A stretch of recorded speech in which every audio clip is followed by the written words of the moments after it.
Í Skuggasundi fer fram mörgum sögum í einu. Hún gerist á tvennum tímum, annars vegar í samtímanum og hins vegar á stríðsárunum, árum síðari heimsstyrjaldarinnar. Uppbyggingin er eins og stórt púsluspil þar sem allir bútar falla að lokum á réttan stað. Í Skuggasundi koma fram öll bestu einkenni Arnaldar sem höfundar.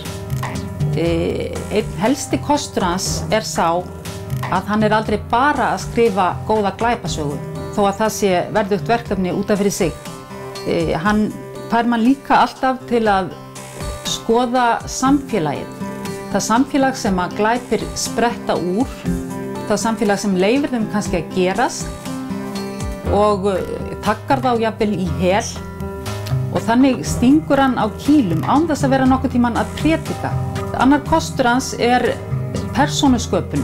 Bæði það fólk sem að fremur glæpina, það fólk sem að verður fyrir glæpunum að sjálfsögðu og fólki sem rannsakar glæpina og ekki síst fjölskyldurnar og vinirnir og nágrannir og fólkið í kring. Það er þessi samúð með persónum, innsýn í persónur sem er svo sterk og einlægar tilfinningar sem koma í gegnum þær lýsingar.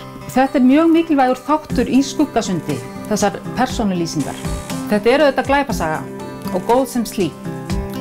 En hér er líka spurt stórra siðferðilegra spurninga ábyrgð okkar hvers á öðru og samviskuna. En það sem drífur allt áfram er réttlætiskennd.